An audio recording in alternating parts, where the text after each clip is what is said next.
What's up, everybody? We're going to jump into the next two verses in First Peter chapter 3. We're going boldly where, well, a few other people have been there before, but we're just going to talk about 8 things that Jesus calls us to. So I hope you'll jump in. Let's check it out together. I'll see you in the video. Welcome to the Equipped Disciple channel. My name is Rick McClatchey. We are here to be and to make disciples of Jesus, and we do that through daily devos, through Sunday sermons, and through other discipleship resources. We are here to equip you.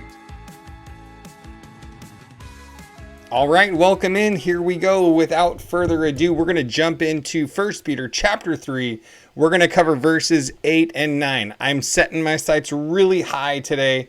We're going to do 2 whole verses of the Bible. So without further ado, here we go. Let's jump on into the text. 8 things that Jesus calls us to.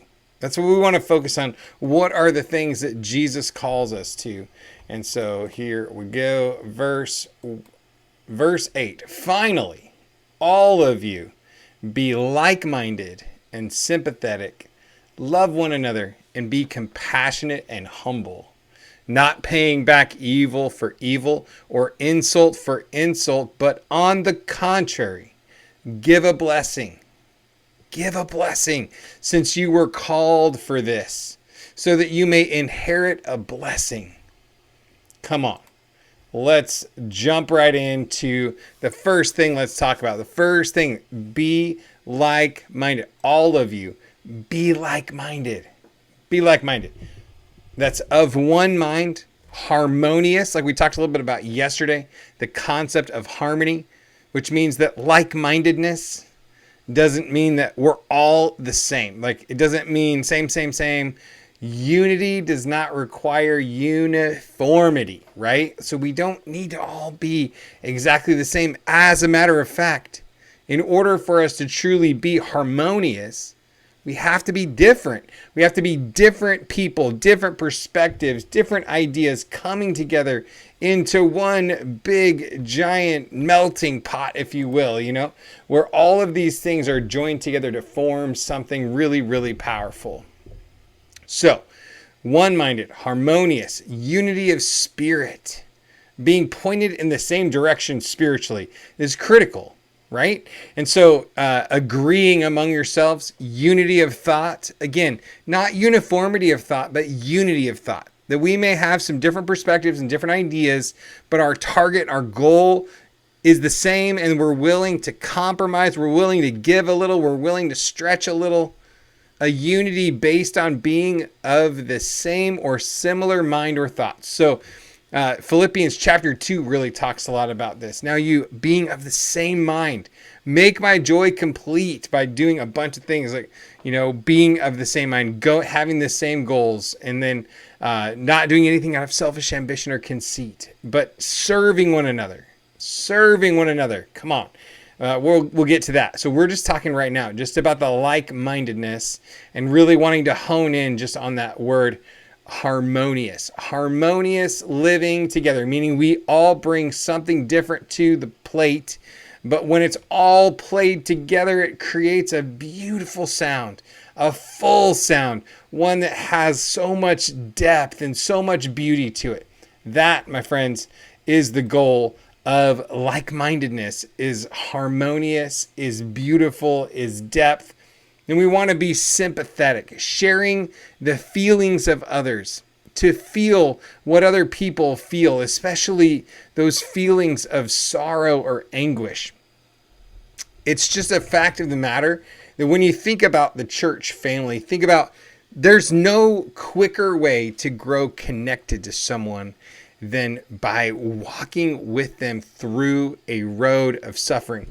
I have people on my heart right now, as I'm even just thinking about this scripture, people that I walked through deep suffering with, that I will feel connected in my heart to them for the rest of my life because we shared moments together that were like unbelievably powerful, unbelievably painful, but unbelievably powerful at the same time. So especially these feelings of sorrow or anguish, we want to share in those feelings. Galatians 6:2, bearing one another's burdens, so we then fulfill the law of Christ. These getting down and dirty with people, being willing to face the tough stuff together. Amen? So let's go ahead and go over to the next one. Love one another. The Greek word for this is the phileo love. It is the brotherly love where we get the word Philadelphia, the city of brotherly love. So it is love, which you can define by some of its words is patient and kind and keeping no record of wrongs, just to start it off, right? So man, imagine being patient and kind and keeping no record of wrongs towards one another in the church family as Christ has called us to this.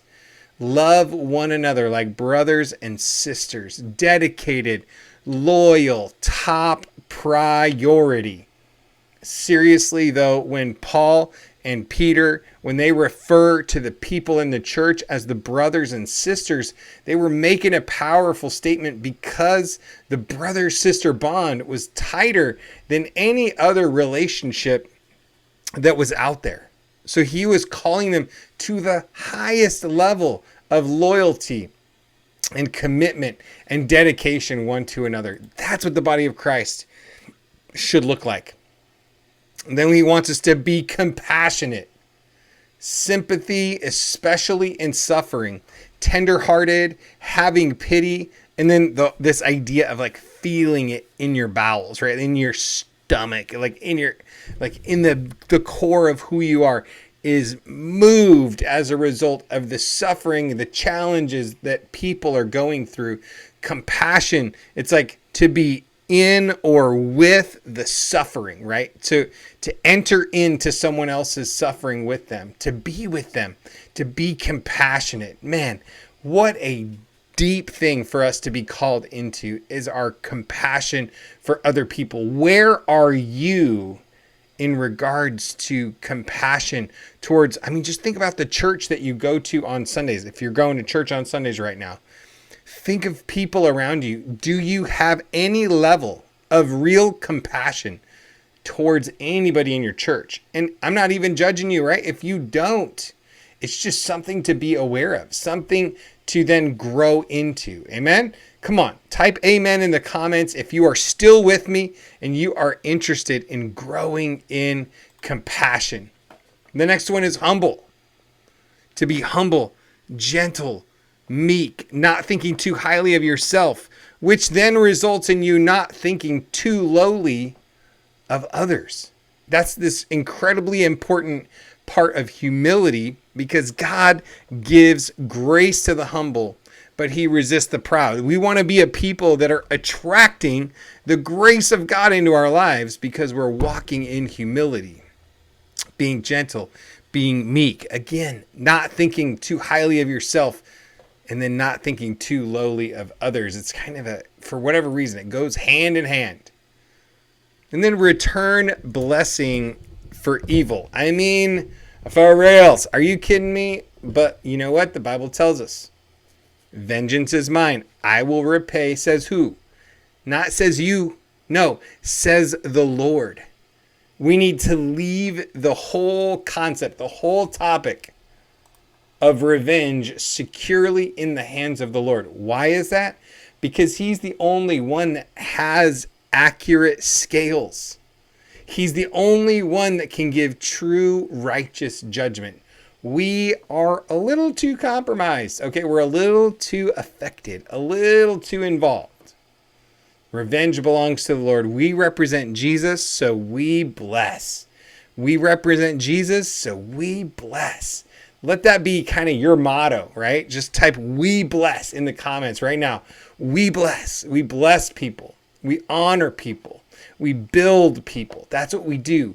We don't return evil for evil. We return a blessing for the evil that is put upon us. And what helps us to be able to do that? One is to recognize that all of this is a result of calling.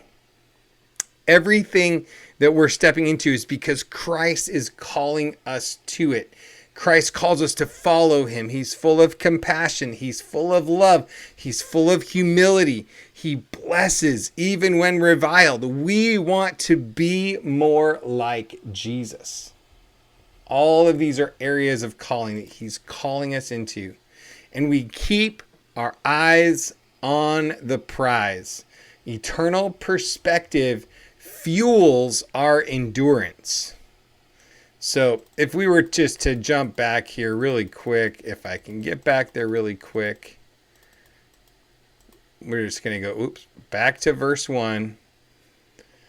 Finally, all of you being like-minded, harmonious, sticking together, thinking along the same lines, heading in the same direction, be like-minded and sympathetic to feel their pain even when they're in the midst of suffering. Love one another like brothers and sisters.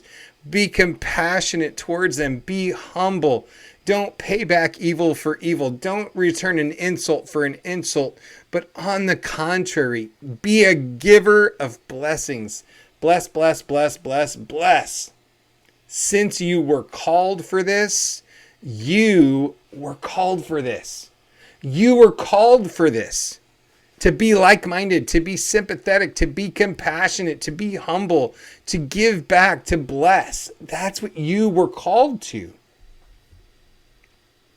And the thing that keeps us going is so that you may inherit a blessing, is keeping in mind that God's got something in eternity stored away for you. Remember your inheritance that's coming. It's what kept Jeremiah alive. It's what kept him hopeful even in the midst of terrific tragedy. He said, I turn my mind. I call to mind this. I remember the faithfulness of the Lord, the goodness of my God. The steadfast love of the Lord never ceases. His mercies never come to an end. Great is thy faithfulness. That's what it is, because we want to be a people that are keeping our eyes on the prize, because it fuels us for endurance. Endurance, especially when the road is filled with suffering and pain. And that's why some of these other points that we talked about, being compassionate and being full of humility and caring for people in them and sympathetic, like those are the things that help us to endure. One, we keep our eyes on the prize. Two, we see the value of the church family stepping up into these things that God has called us to. So with that, God bless you. Have an amazing day, and I will see you in the next video. If you're getting value out of these videos, if you could just make sure you hit the like button, maybe subscribe to the channel. You could share the video around, and also YouTube is suggesting a video right about here for you to check out. So go ahead and check out the next video. God bless you. Have a great day. Thanks for being a part.